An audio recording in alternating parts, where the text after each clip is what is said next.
जरांगे पाटलांनी प्रसार माध्यमांशी संवाद साधावा याकरता होत असलेली ही गर्दी तर जरांगे पाटील यांनी या ठिकाणी संवाद साधण्यास सुरुवात केली आहे। थेट जाऊया जरांगे बोलतात।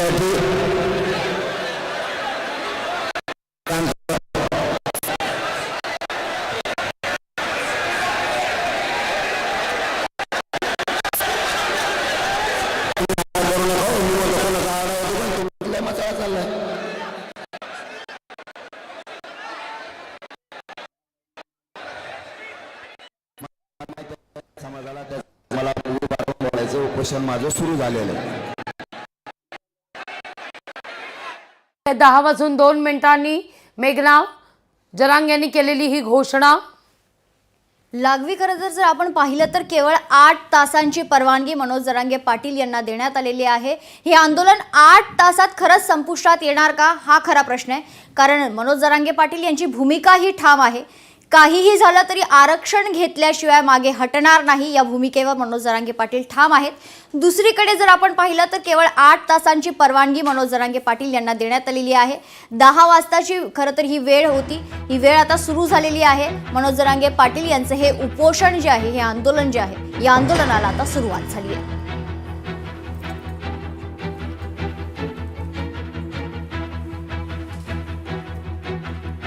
मराठा आरक्षणाचं हे भगवं वादळ। थांबावं तुम्ही, मला संदेश देऊ द्या। दिवसभर बोलतो हो तुम्हाला, मला लोकांना बोलू द्या आधी।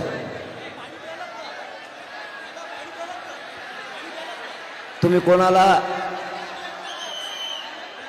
ए पोरा ए काळे कपडे कशाला खाली बस म्हणतो रे, गप्प उभा आहे, गोंधळ घालतो।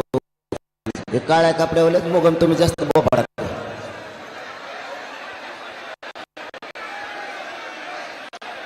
मी सांगतोय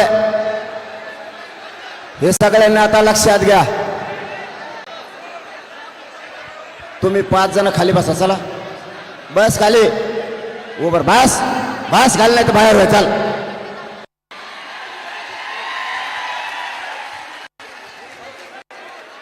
मला इकडे बघताय ना, इकडे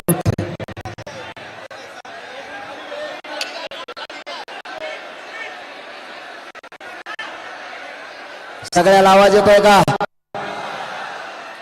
परत म्हणू नका इथं उभा कोणी मला ऐकायला नाही आलं। पुन्हा एकदा विचारतो, आवाज सगळ्याला येतोय का?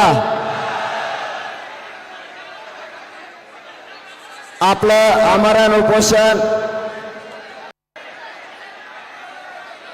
10 वाजल्यापासून सुरू झालं। तुम्हाला मला एक महत्वाची माहिती द्यायची। आपण समाजाला न्याय मिळवून देण्यासाठी इथं आलंय, हे कोणी विसरू नका। नुसत्या गडबड गोंधळात समाजाचं वाटोळं करू नका। कोण काय सांगताय, कोणाचा काय म्हणणं आहे ऐकून घ्यायचं